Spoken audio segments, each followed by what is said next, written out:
Bismillahirrahmanirrahim. Assalamualaikum warahmatullahi wabarakatuh.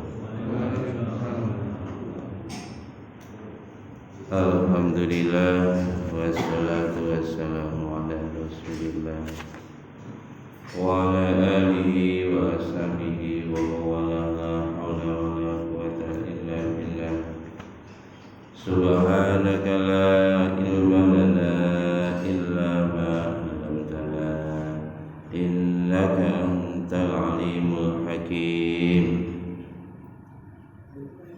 Liridhoillahi ta'ala wa lidafil balaya wa bisalbiya wa kitab al-Fatihah. A'udhu billahi minasyaitanir rajim. Bismillahirrahmanirrahim.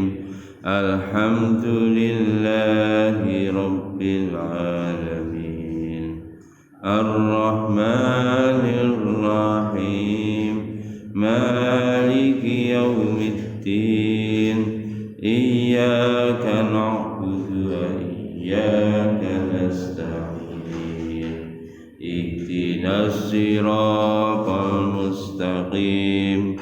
Siratal ladzina an'amta 'alaihim ghairil maghdubi 'alaihim waladdallin.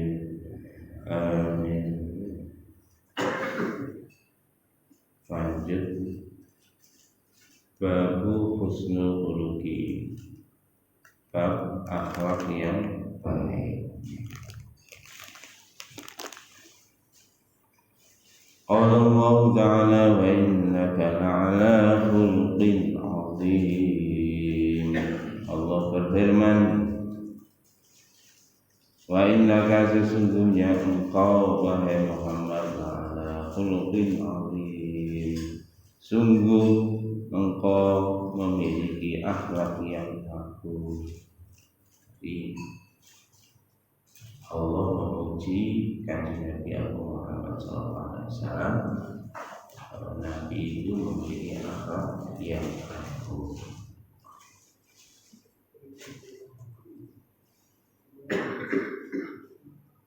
Niki hadisnya suilan Aisyah radhiyallahu anha an khuluqihi sallallahu alaihi wasallam faqala kana khuluquhul Qur'an. Terkait dengan ayat ini, Sayyidatina Aisyah radhiyallahu anha ditanya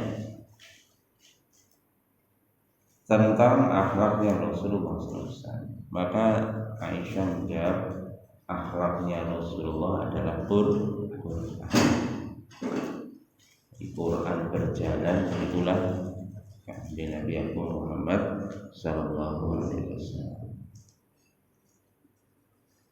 Wa qala Ali al-khuluqul azim adabul Quran. Nah, menurut Ali Karamoja, akhlak yang agung itu adalah adab-adab yang ada di dalam Quran itu diimplementasikan di dalam kehidupan yang mulia kanjeng Nabi Muhammad sallallahu alaihi wasallam.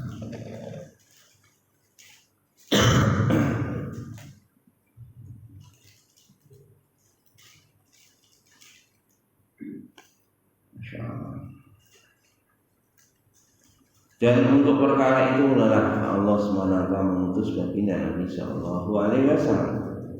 Sebagaimana yang disabdakan baginda Nabi sallallahu alaihi wasallam, itu diutami maka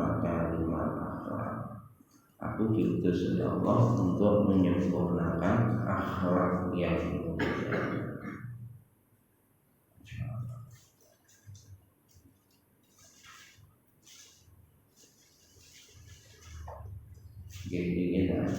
Ini boleh diterangi beberapa kali. Akhlak Rasulullah itu akhlak yang agung. Ini boleh diterangi ada 3 tingkatan akhlak. Akhlak yang baik ada 3 tingkatan. Akhlak yang baik yang pertama akhlakul mahmudah. Akhlak baik yang kedua, akhlakul karimah. Akhlak baik yang tertinggi, akhlakul azimah, akhlaknya. Akhlak baik yang pertama, pada itu kita lihatin pahayu biasa minta Allah. Orang berbuat baik satu, maka dibalas satu. Itu akhlak terpuji.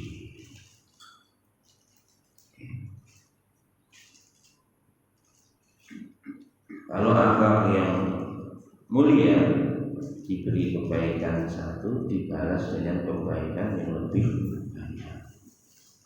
Kalau akhlak yang agung, diberi keburukan tapi dibalas dengan kebaikan.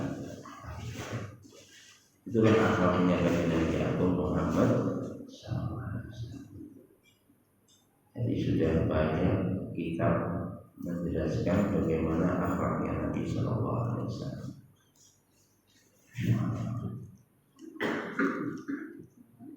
Termasuk akhlak Nabi kepada Wahsy. Pada Wahsy itu telah membunuh tangannya pada waktu perang Uhud. Wahsy ini masih diajak untuk masuk Islam. Itulah akhlaknya. Bagaimana Nabi SAW ketika berdakwah lewat di satu tempat, lewat di tempat itu diludahi. Dari lotek itu Nabi lewat diludahi. Besok diludahi lagi. Nanti akhirnya si dini lewat kono gak diludahi. Anjir Nabi takok, biasanya sing ngidoni api ning iki ya. Akhirnya digoleki dikae lawan. Lho wonten sing ngendangi pertama ya Kanjeng Nabi. Itulah ya teladan kita seperti itu. Jadi nyuwun sewu Pak sing luwih pantes didoni iki ora Kanjeng Nabi. Sing luwih pantes didoni iki awak dhewe niki kaliyan dosa. Jabune kok didoni wong awake dhewe. Dipencurungi wong ngene wis ngamuk-ngamuk masyaallah. Ya ngoten. Makanya Masya Allah, itulah akhlak yang baik. Dan yang paling tinggi itulah akhlak. Mari Al-Quran Gusti Allah dawuh Masalu kalimatin thayyibatin kasyajaratin thayyibatin asluha sabitun wa far'uha fis sama. Perumpamaan kalimat yang baik adalah seperti pohon yang baik, akarnya mengguncang ke bumi, kemudian wa far'uha, ranting-rantingnya menjulang langit. Inilah ulama memberi tafsir akarnya itu iman. Kalau minggu iman itu kuat, kaya akar ini muncul ke bumi, niki kena angin model apa-apa nggak akan roboh. Itu seperti itu. Kalau orang imannya kuat, diuji model apa wae kuat. Nabiullah Ibrahim alaihissalam sampai puncaknya diuji oleh Allah, disuruh nyembelih putranya, ya dilakoni. Wow. Diuji oleh Allah, ditangkap oleh Raja Namrud,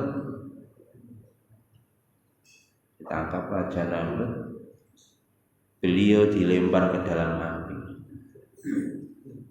Sebelum dilempar itu ditelanjangi, dan karena saking gedenya apinya di bawah, Nabi Ibrahim itu dilempar ke dalam api pakai ketepel. Ketepelnya sapi rono gitu. Iki ketepek enten iki Pak tenggene Turki. Namun nanti melaku-melaku teng Turki niku roh ditutui biar Nabi Ibrahim dilempar ketepel dari sini bekas ragangan ketepel masih ada. Ya, dilempar. Nabi Ibrahim ini begitu dilempar ke dalam api, Nabi Ibrahim nggak takut, bahkan ditawari bantuan. Yang nawari nggak tanggung-tanggung malaikat, tapi bantuan malaikat ditolak. Aku nggak butuh bantuan, saya hanya butuh bantuan Allah. Ini tingkatan iman Nabi Ibrahim kaya ngoten itu, makanya diuji model nopo-nopo lulus. Maka Allah berfirman di dalam Al-Quran, "Ba'ilin ta'ala Ibrahim rabbuhu bi kalimatin fa'atammahun." Ketika Allah menguji berbagai macam ujian kepada Ibrahim alaihissalam, fa'atammahun, maka Ibrahim menyempurnakan ujian itu. Kalau ibarat diberi skor itu, Nabi Ibrahim skornya sempurna, bulat 100. Kuliah kum laut. Allah sendiri yang menyampaikan ini. Itu iman saya. Buahnya iman itu Pak. Nah wong niku imane kuat. Niku batangnya itu ibadah. Ibadah ini nek wong imane kuat Pak. Ibadahnya juga kuat. Dan ini karena iman kita lemah Pak. Ibadahnya itu wa disindir dari Allah Al-Quran, wa idza qamu ila sholati qamu kusala. Jika dia berdiri untuk sholat, maka dia berdiri tapi dalam keadaan malas. Awake dhewe sholat tapi perasaan ini lo mau males. Ya.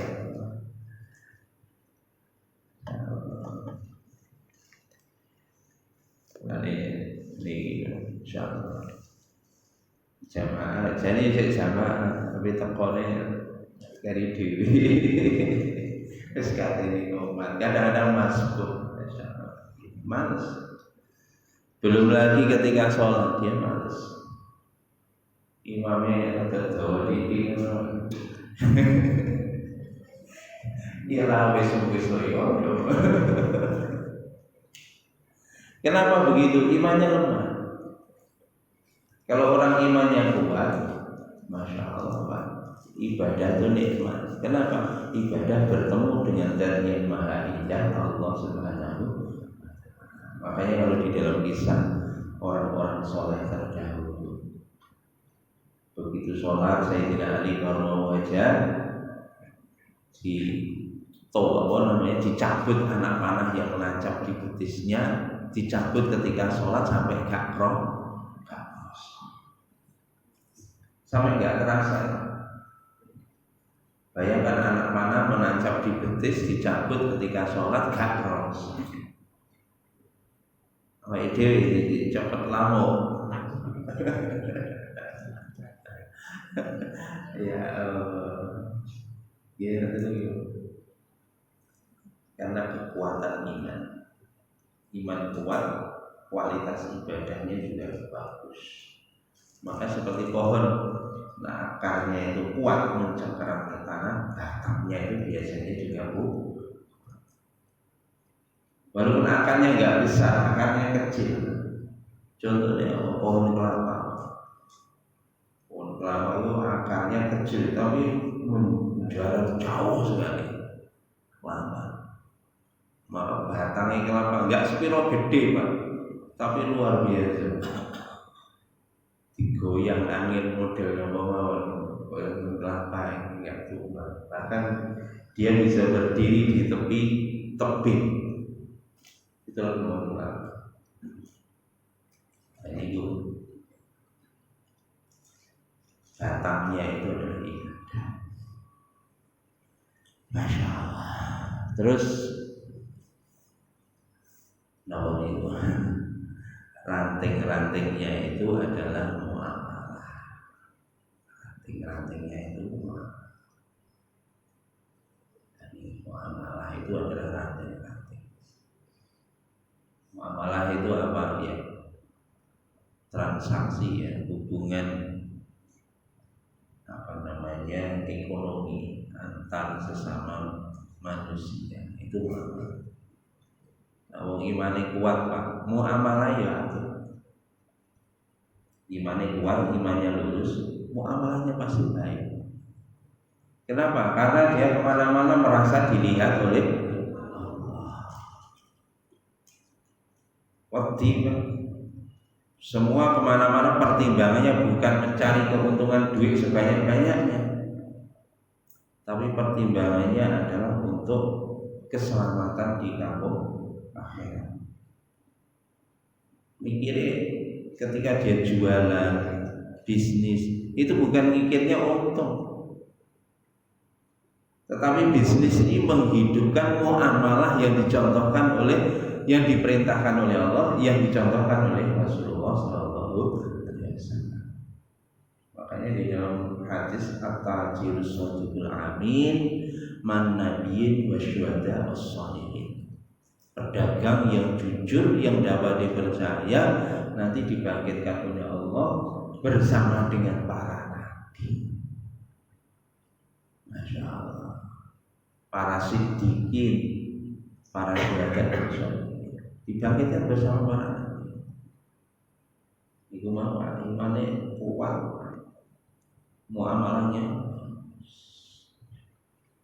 Daun-daunnya itu katanya muasyarah. Muasyarah itu hubungan sosial. Bagaimana anak dengan orang tua, bagaimana orang tua terhadap anak, suami terhadap istri, tetangga dan seterusnya. Teman di kantor, teman di mana saja. Muasyarah seperti daun. Jadi muasyarah pasti baik. Kenapa? Karena dia takut untuk melanggar hak-hak manusia. Kalau melanggar hak kepada Allah dengan istighfar, Allah ampuni. Tapi kalau hak kepada manusia, Allah ampuni. Sebelum orang itu mengikhlaskan, maka belum diampuni dosanya oleh Allah. Makanya orang yang imannya sempurna wedi melanggar hak orang. Sayyidina Umar bin Khattab radhiyallahu anhu ketika jadi khalifah, beliau mengatakan, andaikan ada satu kambing terpeleset di negeri Syam, di Syria, saya takut nanti dimintai pertanggungjawaban di sisi Allah. Satu kambing kepleset, Masya Allah. Sayyidina Umar itu muasyarah luar biasa. Dan ini yang terakhir yaitu akhlak. Akhlak itu ibarat buah. Buah itu akhlak. Makanya uwit ini kan masih koyok hebat koyok, tapi nak gak ono woe. Ujung-ujungnya wit niku yang paling diketoki tinggi kan kayu, buat kayu bakar. Tapi aja bagus tinggi lengkoran ya kan. Tapi kalau pohon itu punya buahnya, Masya Allah, orang itu senang. Akhlak itulah, makanya Nabi menyampaikan di dalam hadis tadi, sesungguhnya aku diutus oleh Allah, innama bu'istu liutammima makarimal akhlak. Aku diutus oleh Allah untuk menyempurnakan akhlak yang mulia. Bukan akhlak yang kok didandani Pak, tetapi Nabi itu dandani mulai imaniyahnya, ibadahnya, muamalah, muasyarah. Akhlak itu puncaknya. Makanya Nabi katakan diambil akhlaknya, bukan berarti imannya tidak dibina. Seperti buah tadi Pak, nggak mungkin tumbuh buah nak gak ono akare, gak ono batange, gak ono ranting, ujug kok buah mencungul mboten enten. Niku mboten nggih. Kecuali buah apa? Buah tangan. Maksudnya ngono lho, aja reno-reno nggih, kecuali buah tangan.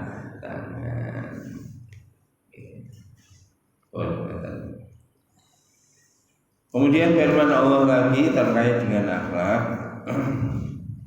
Wa qala ta'ala wal kadhiminal ghaidha wal 'afina 'anil nas wallahu yuhibbul muhsinin. Ini termasuk akhlak yang terpuji, akhlak yang agung adalah orang yang mampu menahan marah. Padahal dengan marah boleh, maka ini ditahan. Wal 'afina 'anil nas, dan senantiasa memaafkan kepada manusia. Ini tadi bukan hanya memaafkan, bahkan memohonkan ampun kepada orang yang berbuat salah pada kita, kepada Allah. Itu makanya kita ini nanti caci orang, kita jangan lihat orang itu, tapi lihat siapa yang menggerakkan lidah dia. Kira-kira nak digerakne karo Gusti Allah nah iso ora? Boleh iso. Makanya kalau dicaci orang, maka kita ingat yang menggerakkan lidah dia siapa? Allah. Maka kita berpikirnya bukan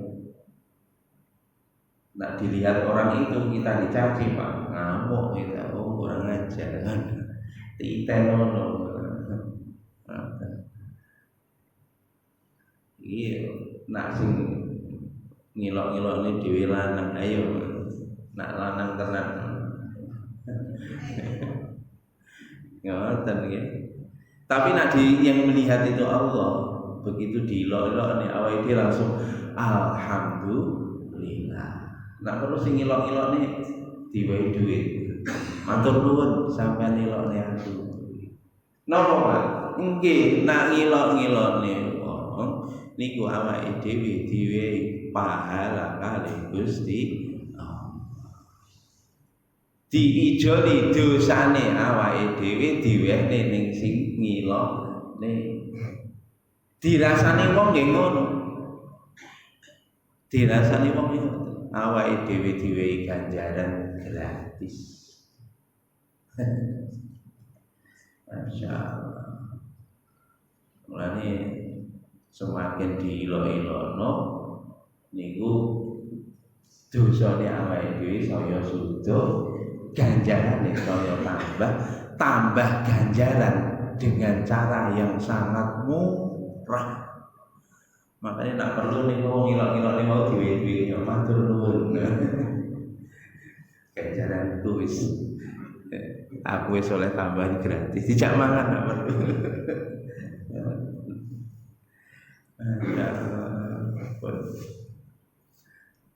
Makanya nak wong ngoten niku Pak, kuncine nemburi ayat Qur'an iki wallahu yuhibbul muhsinin. Allah mencintai orang-orang yang memiliki sifat ihsan. Napa ihsan itu kemana saja dia merasa dilihat oleh Allah. Kuncinya itu nih Pak, kita bisa bersikap seperti itu. Kalau kemana-mana kita merasa dilihat oleh Allah, diperhatikan oleh, disaksikan oleh Allah, maka kita akan bisa memiliki akhlak yang mulia. Wong duwe akhlak yang tinggi itu kalau merasa dilihat, disaksikan, diperhatikan oleh Allah. Tapi juga bisa Pak, akhlak yang tinggi dengan cara latihan. Akhlak ini bisa dilatih sebetulnya. Yang kedua suasana. Jadi latihan suasana itu bisa, tetapi tidak akan mencapai akhlak yang paling tinggi, nggak akan. Balik di mana saja, wong kalau disakiti, balasnya pasti juga jarang disakiti itu dibalas dengan kebaikan. Makanya hanya orang-orang yang memiliki sifat ihsan yang akan mampu yang mampu untuk membalas keburukan dengan kebaikan. Ya, eling-eling teng Jepang, Jepang itu akhlaknya luar biasa, sopan ke orang, membantu ke orang, luar biasa akhlaknya. Dia nggak iman, tapi karena dididik, dilatih sejak kecil. Kita punya iman, tapi kalau nggak dilatih, ya kita ini orang Jepang. Tapi orang Jepang untuk mencapai derajat akhlak yang tertinggi tadi juga nggak bisa. Jadi berbuat buruk tapi dibalas dengan kebaikan. Mungkin bisa, tetapi kebaikan dia itu menyimpan agenda, Pak. Jadi menyimpan agenda untuk menguasai lawannya, bukan semata-mata karena Allah. Ya. Dia membalas Pak dengan kebaikan, tetapi di balik kebaikan itu ada agenda untuk menguasai. Ini ngoten wong kafir, bukan semata-mata karena Allah tulus murni untuk membantu. Orang kafir gitu, ada bencana alam datang membantu, tapi bantuannya di situ ada agenda di baliknya. Itu begitu, tidak ada makan siang intinya mancing itu kalau cacing oleh foto ojo keliru, mancing goto oleh cacing gitu. Ono mikire mesti mancingnya sing diwekne iki cacing itu ditarik cek oleh foto kan. Mulanya kita tidak usah terpesona dengan kebaikan orang-orang kafir, karena mereka kebaikannya bukan untuk mencari ridhonya Allah, tapi kebaikannya punya agenda yang terselubung untuk menguasai orang-orang Islam. Tapi ada satu pelajaran Pak, pelajaran tadi bahwa akhlak yang baik itu bisa terwujud dengan cara dilatih di dalam suasana yang benar. Tapi kalau nggak dilatih, angel, sederhana. Biasanya orang Jepang buang sampah, iya di tempatnya itu sejak kecil mesti ada. Dan ternyata sudah menjadi kultur. Ya, alhamdulillah itu sederhana. Belum ngelus dodo, dari ini melaku dan mahasiswa lagi berlomba. Allah, ada kan gerobol nih botol bekas minuman di orang tidur sampah. Kenapa? Karena tidak dibiasakan sejak kecil, dan menanamkan akhlak itu yang paling baik adalah di waktu kecil. Katanya belajar di waktu kecil seperti mengukir di atas batu. Belajar di waktu besar seperti mengukir di atas air. Diukir mana? Dan airnya beku sih iso. Air es iso diukir. Tapi air diukir ya gak bisa. Makanya waktu kecil itu penanaman akhlak.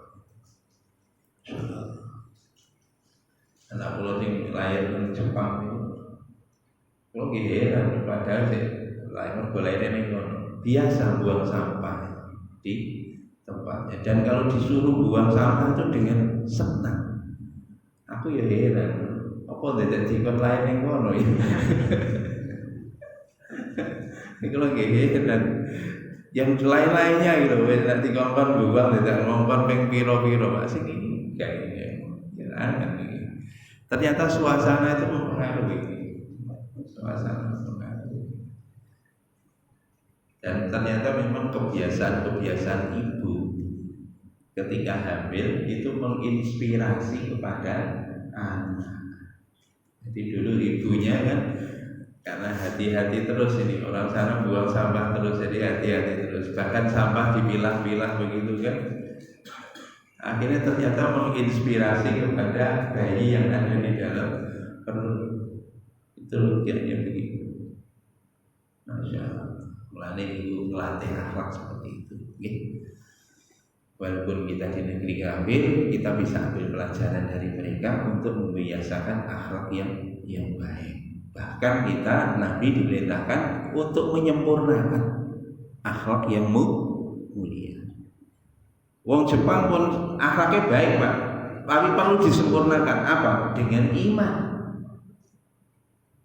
Kalau tidak disempurnakan dengan iman Pak, ya maaf, kebaikan dia hanya mendapatkan pahala di dunia. Di akhirat dia tidak dapat apa-apa.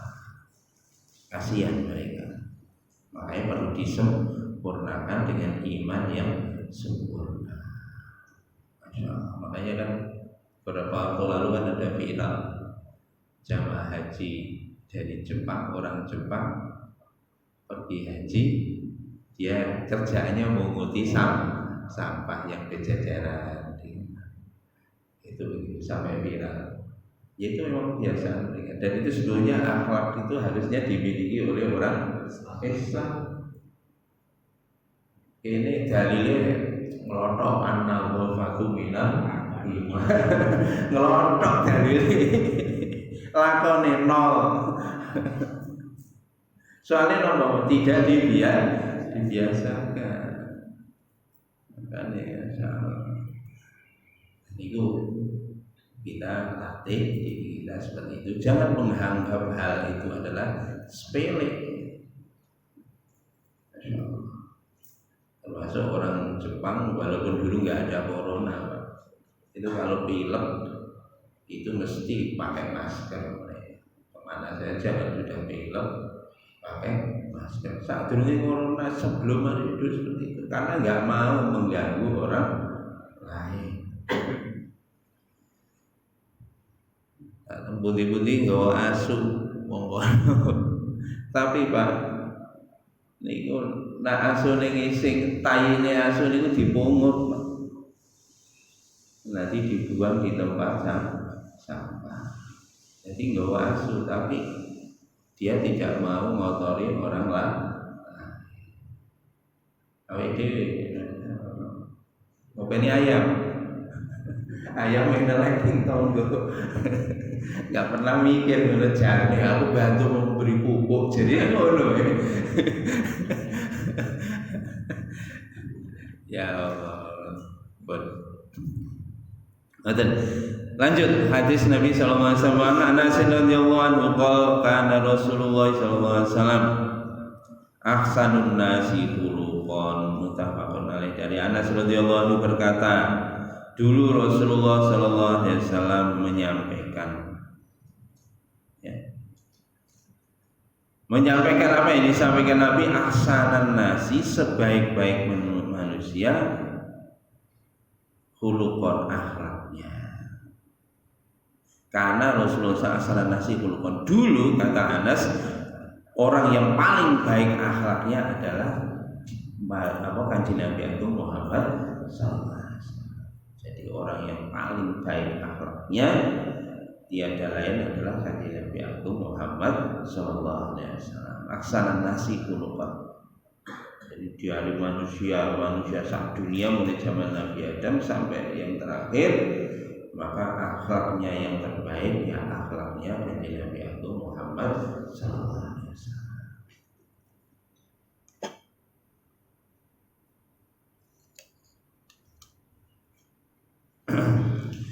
Wa ana Anas radhiyallahu anhu ma masistu di bajan wala hariron alyana min kafi Rasulullah sallallahu alaihi wasallam. Aku tidak pernah menyentuh baju dari sutra yang lebih lembut daripada telapak tangan Rasulullah sallallahu alaihi wasallam. Jadi kata Anas bin Malik, beliau anaknya, anak angkatnya Kanjeng Nabi. Jadi telapak tangannya Kanjeng Nabi itu lebih lembut daripada sutra. Nanti kalau nyebut kami asal nggih memang Kanjeng Nabi. Tapi Kanjeng Nabi masih tangannya lembut, tapi diberi kekuatan yang hebat. Kekuatan yang hebat. Ini pulau penyamil ini. Jadi ketika perang Khandaq, sahabat menggali parit ada batu besar. Seluruh sahabat nggak bisa memecah batu itu. Akhirnya Nabi ambil palu, diambil oleh Nabi, dipukul. Sekali dipukul ini langsung keluar percikan api yang terang sekali dan hancur sepertiga batu. Itu ada Nabi. Dipukul lagi 2 kali hancur 2/3. Dipukul 3 kali hancur lagi. Itu memang kelebihannya. Nabi itu sempurna.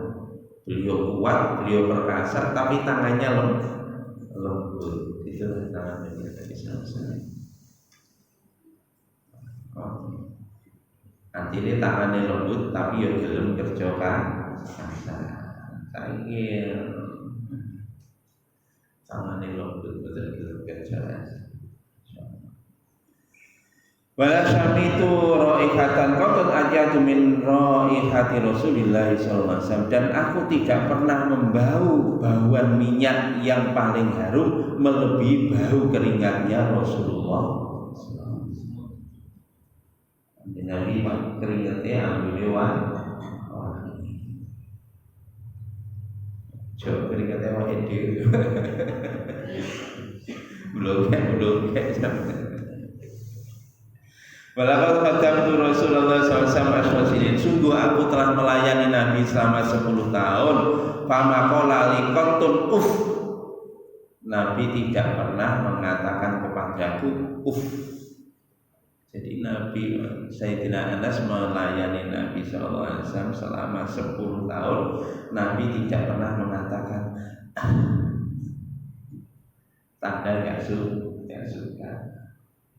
Utawa wajah beliau mencurah dengan pelayanan dari Anas bin Malik radhiyallahu anhu. Wala qala li syai'in fa'altuhu lima fa'altahu. Dan Nabi tidak pernah mengatakan kepadaku, kenapa engkau mengatakan demikian, melakukan itu ketika saya melakukan sesuatu. Nabi tidak pernah tanya mengapa. Ngopo kono ngono, betul pernah. Jadi apa yang dilayani oleh Anas bin Malik ya Nabi terima. Wala li syai'in lima af'aluhu ala fa'alta hadza. Dan apa yang tidak aku kerjakan, maka Nabi tidak pernah berkomentar, kenapa kamu tidak mengerjakan ini? Ini mutawakil.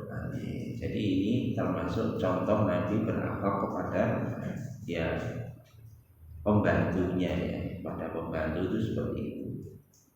Gak pernah mengatakan kenapa kamu lakukan. lapor nggak pernah kan Nabi seperti itu. Jane iki kon niku mang lakoni ngene lho sing tepat. Nabi betul pernah ngomong jane untuk pekerjaan yang nggak bener. Nabi tidak pernah mengatakan jane kon mau ngomong ngene ngono luwih apik. Tapi kon sing ngono. Nabi itu nggak pernah seperti itu. Jadi kadang kalau ada sesuatu yang tidak benar di dalam melakukan sesuatu, Nabi diam. Atau kalau sesuatu itu kurang benar, maka Nabi memberi contoh. Begini loh, ayo dilakoni bareng-bareng, ngoten. Dilakoni. Nah, ayo. Jadi Nabi ketika mendidik bawahan anak angkatnya, ya yang senantiasa melayani Nabi adalah dengan contoh. Makanya Nabi Allah SWT berfirman, laqad kana lakum fi Rasulillahi uswatun hasanah. Sungguh pada diri Rasulullah adalah suri teladan yang paling baik. Ini akhlak yang mulia. Wa an bin Jasamah radhiyallahu anhu qala ihdaitu ila Rasulillah sallallahu alaihi wasallam wahsyiyan faraddahu alayya falamma ra'a ma fi wajhi qala illa lam naruddahu alayka illa li anna hurumun mutafaqun alaih. Dari bin Jasamah radhiyallahu anhu berkata, aku menghadiahi Rasulullah sallallahu alaihi wasallam, kata Sa'ab bin Jasamah, aku menghadiahi Rasulullah SAW khimar atau keledai yang masih liar. Maka Nabi menolaknya. Maka ketika melihat raut muka saya kecewa karena pemberian saya ditolak, maka Nabi SAW langsung menyampaikan, sesungguhnya aku mengembalikan ini kepada kamu karena aku sedang ihram. Kalau nggak ihram, aku akan terima. Nopo ketika ihram. Jadi ketika ihram kan dikhawatirkan, kalau ihram itu kan tidak boleh membunuh binatang. Dikhawatirkan mergo kudanya masih liar, keledainya masih liar, itu akhirnya bisa mati atau disembelih atau apa begitu. Padahal pada posisi lagi atau melukai. Kondisi lagi ihram maka atau nanti sibuk dengan urusan khimar, akhirnya tidak tawajuh dengan ihramnya. Artinya apa? Nabi itu itu dengan para sahabat senantiasa dilihat gesturnya. Kalau gestur seseorang itu tidak suka, Nabi langsung introspeksi apa yang menyebabkan dia tidak suka. Jadi wong niku ora rai tembok bahwa ibu kon niku seneng gak seneng gak karepku, sing penting aku yo ngene iki. Orang begitu ada gestur tidak suka, maka Nabi paham, oh berarti saya harus menenangkan dia.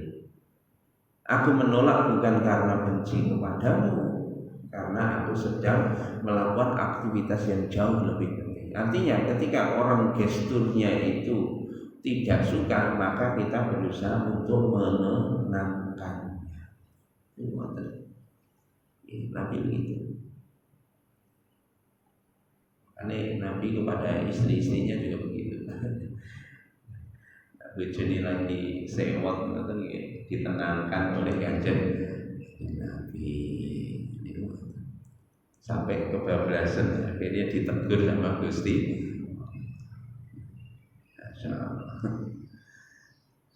Kok kebablasan? Nggih.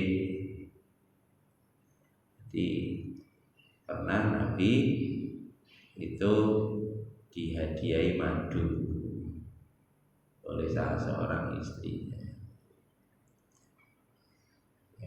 Istrinya Akhirnya Aisyah dia habis bayar dia madu. Akhirnya begitu Aisyah tahu, Aisyah sewot. Kalau punya istri lebih dari satu biasa Pak. Jadi satunya memberi pelayanan lebih, akhirnya yang satunya cemburu. Ini ngoten. Akhirnya Bu Aisyah sewot. Begitu sewot itu langsung Nabi mengatakan, ini madu saya tidak akan makan. Saya tidak akan makan madu demi menenangkan Aisyah. Akhirnya ditegur sama Allah. Ya ayuhan nabiyyu lima tuharrimu ma halallah tabtaghi mardhata azwaji. Dirilis di dalam Quran.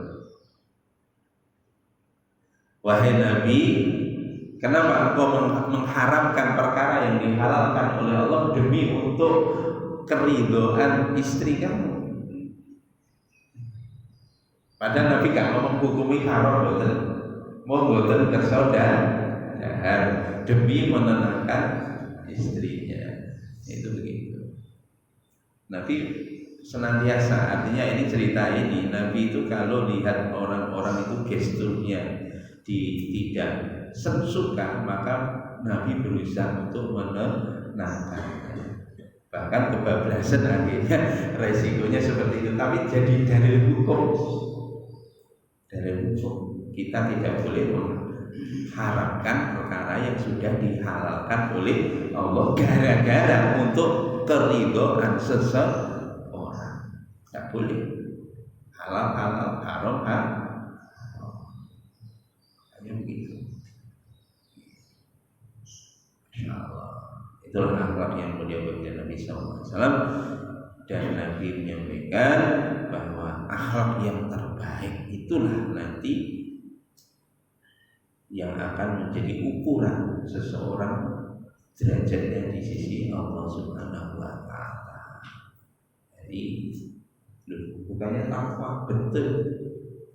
Indikator takwa yang tertinggi bisa dilihat dari akhlaknya. Ketakwaan seseorang itu bisa diidentifikasi dari akhlak. Makanya hampir ya maaf, para kekasih-kekasih Allah, wali-wali Allah itu luar biasa. Dia mencapai derajat wali itu tidak lain karena kedekatannya kepada Allah. Kenapa dia dekat kepada Allah? Karena akhlaknya. Bahkan kelihatannya kecil, kalau diterima oleh Allah menyebabkan dia ini dicintai oleh Allah Subhanahu wa Ta'ala. Mudah-mudahan Allah berikan kepada kita. Insyaallah nanti minggu depan kita lanjut lagi. Monggo akhlak ini jangan dipandang sebelah mata, tapi sempurnakanlah budi pekerti kita. Dengan apa? Ketika kita berinteraksi dengan siapapun, maka kita berusaha bagaimana jangan sampai menyinggung perasaan orang lain. Jadilah orang yang peka. Kalau orang lain susah, kita ikut susah. Orang lain senang, kita ikut senang. Kita yang peka pada orang lain. Ojo sakarepe udele dhewe. Yo sewu. Nah wong sakarepe udele dhewe niku sing disindir kali Gusti Allah nang Quran kaya kewan. Kewan saya loh mesti duwe empati.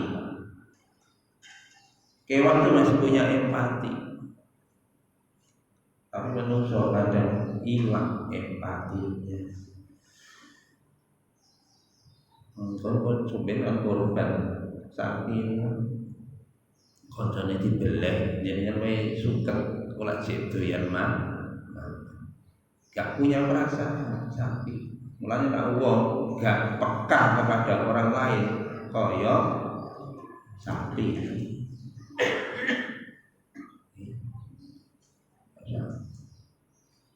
Kadang-kadang kanan kirinya orang yang hidupnya susah, tapi dia gaya hidupnya mewah dan ditampakkan kepada orang lain, sengaja dipamerkan kepada orang lain. Itu namanya gak punya perasaan. Niku kaya sapi.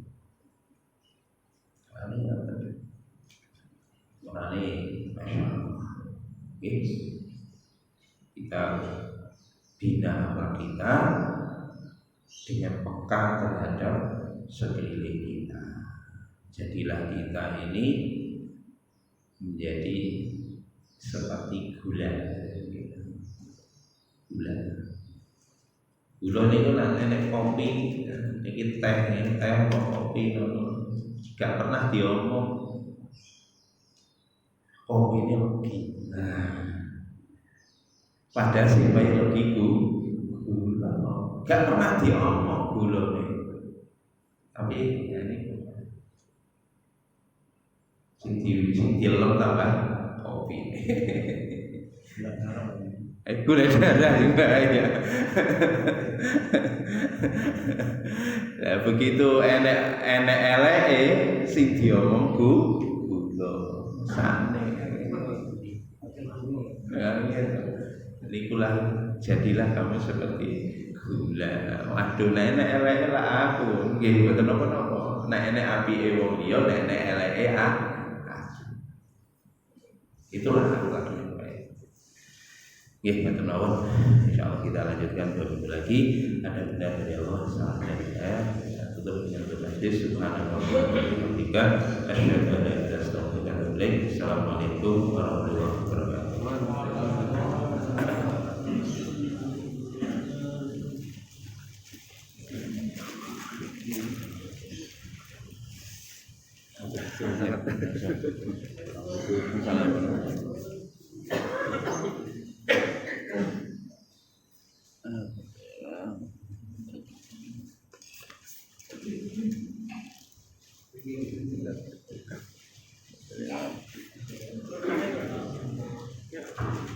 Satu banyak.